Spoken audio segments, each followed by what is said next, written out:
Hey YouTube, this is James, and this is my review on the HDC Galaxy S3 i9300EX, which is short for Extreme. What I'll be covering in this review is the phone's specifications, an unboxing, what makes this phone great, what makes this phone not so great, and some ordering advice if you are interested in picking up this phone. So, let's start the review. Before I get into the technical specifications and hardware of this phone, I'll just give you guys a quick run through of the design. It's quite obvious that this phone has not only copied the name of the Samsung Galaxy, but also the design. I think that's personally great because the S3 is one of the nicest phones going around. However, if you're a purist, then I guess this phone isn't exactly for you. Personally, I don't care. The front of it is made out of Gorilla Glass, so very durable, shock-resistant, drop-resistant, scratch-resistant material. For the black phone, the side has a chrome plastic plated look to it, which is really nice. The back is plastic with Google symbol at the bottom, 12 megapixel HD writing next to the camera at the top. On the bottom of it, you've got a speaker. Sorry, that's the microphone for your voice. Side, you've got the volume rockers here. The top of it, you've got your sleep button and a input for the headphones. On the other side, you've got up here, you've got the input for the USB cable. Quality-wise, the buttons on the side, the rockers for the volume is good quality, nice tactile feel to it. The sleep button at the top is also good quality, feels good, is nice, it sticks out of the phone so it's easy to press. These invisible buttons here are nice and easy to press as well. And got good lighting on the back of it too, so you can see them quite well in the dark very easily. The home button though is the only thing that I can flaw with this phone. It does have like a, I'm not sure you can hear that, but it does have a cheap sort of tacky sound to it. It was really bad when I first took the phone out of the box, but after a while it felt better, but still feels sort of not that great. But overall, great quality design. Also, I'll mention that the back plastic seal is very tight to the front, so again, it's good quality on that matter. It'd be difficult to get dust and water into this phone. It's obviously not waterproof, but it's good that it has a very tight seal on it to hopefully keep the elements out. This phone comes with an unskinned version of Android Ice Cream Sandwich 4.04. It is fully unlocked. It comes with a 1 GHz dual-core processor, 1 GB of DDR3 Ram. It has a 1280 by 720 pixel 4.7-inch IPS screen with Gorilla Glass. For sensors, it has Wi-Fi, Bluetooth, GPS, AGPS, a G sensor, proximity sensor, light sensor, and an inbuilt compass. It has a 12 megapixel rear camera, supports 720p HD recording, has a 1.3 megapixel front camera. It has expandable memory by up to 32 gigabytes with a micro SDH memory card. Supports 21 different languages. Its dimensions are 135.2 millimeters high by 68.3 millimeters wide. And it is only 9.3 millimeters thin, so it is a very thin phone. As for the weight, it weighs about 152 grams, so it's very light, easy to hold in the hand, and overall a quality phone. So you can get all of this for just $195 US before shipping and before tax. To get it shipped to Australia cost me about $230 after shipping and tax, so great bang for your buck, a lot of performance for the price, and overall a great phone with a few negatives which I will cover shortly. This is the box that the phone comes in. You're probably wondering why it doesn't have HDC S3 i9300 Extreme written on it. Well, this is because this phone is actually from another company originally, and it is a Star 1 model. What HTC has done is that they have purchased this phone and they have upgraded the specs, upgraded the RAM and a few other pieces in the phone. So it's a bit dodgy, but you do expect this with Chinese clones. It's not so much about, well, it isn't about the presentation, it is about bang for your buck, low price and high hardware performance. So I'll just go ahead and open it up. This, by the way, this box did come in a padded envelope, so it was quite well protected in shipping. The phone itself comes in a bubble wrap. It also has a screen protector with it shipped, so it is quite safe and secure in the box. Underneath here, I ordered an extra leather case. It's fake leather. It doesn't really fit the phone too good, to be honest. It's pretty crap. I don't advise ordering this thing. You get a screen protector, a screen cleaner. You get a silicone hard case, which is actually pretty good quality. Unfortunately, I don't think you can choose the color, so I got pink, which is pretty bad, but hey, does the job, protects the phone, and it's good quality. It comes with a USB cable to charge the phone off and to transfer data. It has a wall plug adapter, and they will send you a wall plug adapter depending on the country that you ordered the phone from. So this is the Australian plug head. Comes with a wall charger here, also a set of earphones. It has a screen protector. I ordered an additional screen protector because I go through these things pretty quickly. And also a 2000 mAh lithium-ion battery, and they give you two of these, which is very good if you're a power user because this phone is quite thirsty, so great that they gave you two of these. They do come in handy. I'll just quickly bring up the language panel to show you which languages are supported. Again, there's 21 languages that ship with this phone by default. As you can see, a lot of Asian dialects, Espanol, French, Italian, Portuguese, and Arabic dialects as well. So if your language isn't featured here, then perhaps you could download a language dictionary off the Play Store, but overall, hopefully your language is featured by default. I'll now open up the back of the phone to show you guys the hardware arrangement at the back. Opening the phone is pretty tricky with the tight seal that the case forms. I've got short fingernails too, which does not help.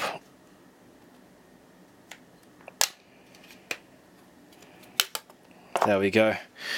Alright, so you've got the battery.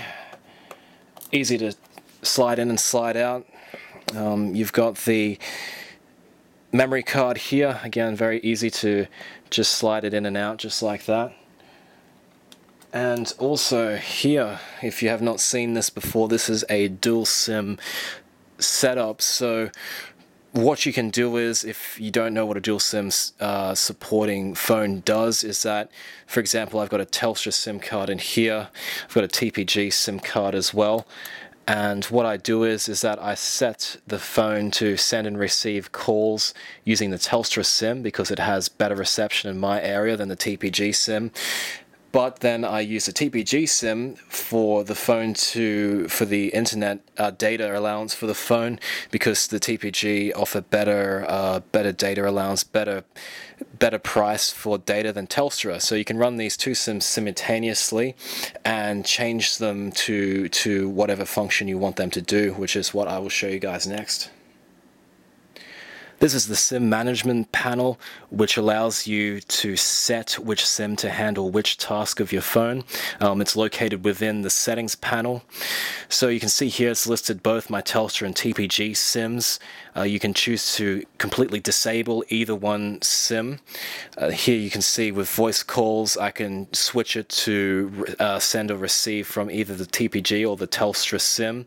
And that goes for video calls, messaging, and data connection, which you can completely disable as well if you don't want to mistakenly run up your data costs. So a great feature overall, and it's something very beneficial if you have, for example, a business phone and a play phone. You can combine both of those into a single phone, which is very handy indeed.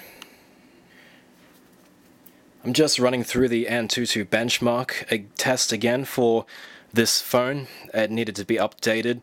So even though the phone does look like a Samsung Galaxy S3, it does not perform like one. The S3 has a quad-core processor, this one only has a dual-core. The S3 also has 2 GB of RAM in most versions. This one only has 1 GB.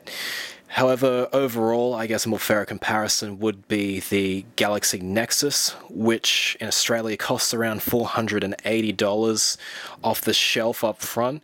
So for around half the price, you can get similar, pretty much exactly the same performance as the Galaxy Nexus, which is really what makes this phone so attractive. You get a lot of performance for the price.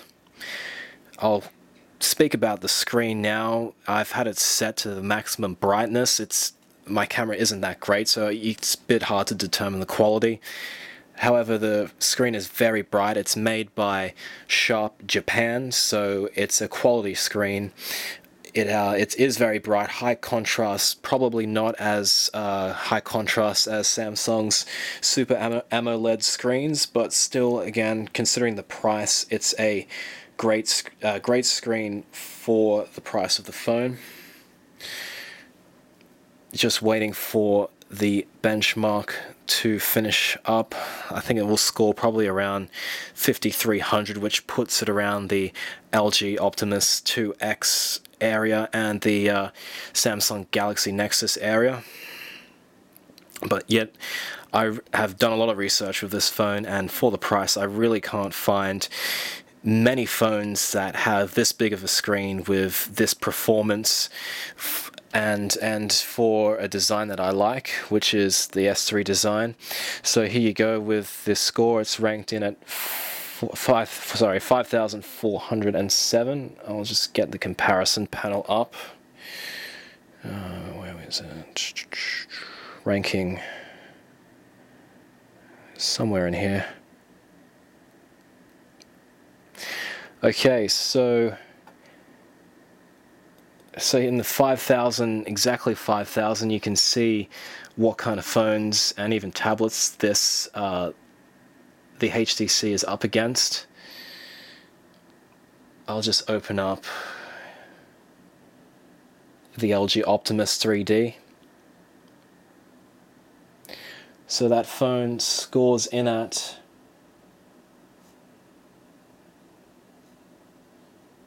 it doesn't actually list the score, the exact score, but you can see the phones here, and with the other benchmark app, it did list the Galaxy Nexus. So these kind of phones, similar performance, but pretty much all of them would be a lot more expensive than the $195 asking price for the HTC Galaxy. So great performance for the price. Here is the benchmark's performance comparison chart. Here you can see the HDC, and this is the Samsung Galaxy S2 and the Samsung Galaxy Nexus. They just edge out the HDC by a couple of 100 points. If you're wondering where this stacks up with the S3, then up here you see that's where the Samsung Galaxy S3 is, which is pretty much double the performance, which is what you expect for a phone that has double the amount of cores and double the amount of RAM. Battery life of this phone is average at best. If you're one of those people that use their phone a lot during the day, do expect to plug it in at around lunchtime to charge it up again to get it through the afternoon.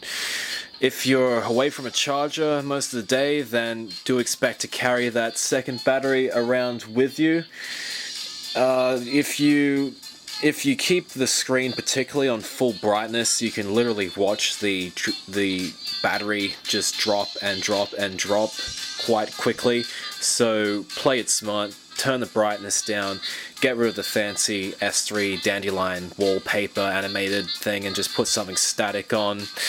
And you should be alright to get through this phone with at least a day's use. Standby is pretty good, but if you're a heavy user, like I said, do expect to plug this phone in as it can get pretty damn thirsty. When it comes to general everyday use, I find that there is very little lag at all with this phone. It's very quick, responsive to touch gestures, apps open quickly, panels open quickly, almost instantly. I haven't come across any real lag when it comes to running any applications, except for the more 3D intensive games, which I will show you next. Here I'm running Need for Speed Most Wanted. It's a pretty demanding game in terms of performance and graphics. I find that probably 90% of the time this phone runs the game completely fine with no lag. Graphically, looks great. Lighting, sound, and visual effects show up really well with this phone. There's only certain times that I've found that, particularly in the more rich environments like this downtown map, when there's a lot of cars on the screen and there's a lot of police around, it does start to lag a bit, but most of the time it runs pretty smooth. I've actually had to mute the audio, the music, the BMG on this game, because I found that it was really choppy, and I'm not sure exactly what is the cause of that. Probably because the RAM is being maxed out. But with that turned out, this game runs pretty damn flawlessly, which is impressive for this phone indeed. So you've seen some of the features that make this phone really good. There are also some features that don't make this phone so great. One of them in particular is the phone's camera. On paper, it does say that it is 12 megapixels. As you can see with these photos, I doubt that they are. I'm no professional photographer, however, I tried to get it on good lighting. This is just a straight normal settings with the camera. These are completely unprocessed, straight out of the camera. Panoramic feature is nice for taking, I think it strings together about 7 to 8 images into one, so you can almost get a 360-degree panorama in some cases, which turns out pretty nice. The video, again, on paper it says it's 720p. I doubt that this camera is 12 megapixel and can shoot in 720p. The manufacturer's just inflated those figures. Again, it's okay. It's really, with these sort of things, if you want to have a great camera and a great video camera, go get yourself a compact DSLR or something like that. It does the job, but again, I don't like being lied to, and I really do not think that this is a 12 megapixel camera. If it is, then it's a pretty lousy one at that. One thing that did annoy me when this phone arrived was that it came with about a dozen or so Chinese apps or bloatware that it just comes pre-shipped from HDC. What I had to do was just go into the settings panel, go to the apps page, and manually uninstall these things, because I've got absolutely no use for it not being in China or not being Chinese myself. It would have been nice if HDC would have rooted the OS and shipped it with the naked version of Ice Cream Sandwich like some other Chinese phone sellers do. However, this isn't the case. You have to manually uninstall them yourself. Finally, the only other thing that I found as a negative with this phone, aside from that tacky home button which I covered earlier, was the slow shipping time from Fast Card Tech. I placed this order about a month ago, and it took pretty much just under a month for this phone to arrive. A lot of people bag Fast Card Tech as being dodgy, but really you just need to be very, very cautious before placing the order to make sure that your phone is in stock. How to do that? Just go onto the phone's selling page. I've got it in the link to the description of this video. Send them a comment down the bottom. Ask them if this phone is in the color that you want, if it's in black, if it's in white, if it is in stock. They should get back to you pretty quickly with a yes or no answer. If the phone is in stock, then double check if it ships to your country. If it does, then go ahead and place the order. A lot of people do not do this, and sometimes Fast Card Tech are a bit slow to update their inventory status from being in stock or out of stock. So to sum it up, make sure that you double check the phone is in stock before ordering, and if it is, great, put the order in, but do expect to wait around a month. So to sum up my review of this phone, overall, I've a very positive impression of this phone. I think that it is extremely good for the money that you pay for it. Again, if you're willing to wait that 1 month or so to get this phone shipped to you, it's definitely worth the money. It performs great for the cost. It lags very, very seldomly, only so when you're using heavy performing 3D games. And for the features that it comes with, for what you get in the box, and just really the amount of power and performance you get for the money, I really recommend this phone for someone who's looking for a sub $200 HD screen equipped smartphone with a dual-core processor, 1GB of RAM, strong graphics, strong memory, great design, good build quality, and with a few niggly nuisances like the dodgy camera, the annoying home button, and the long shipping time. But overall, I give this phone probably about 8 out of 10 stars. Well, this is James, and thank you for watching my review.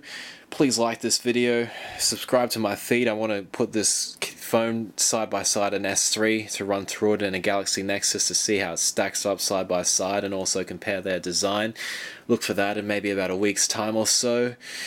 Again, if you're interested in purchasing this phone, just go down into the description of this video, click on the link, and make sure that you follow the steps that I covered before if you're looking to place an order. And that's all I've got to say for today. Thank you for watching.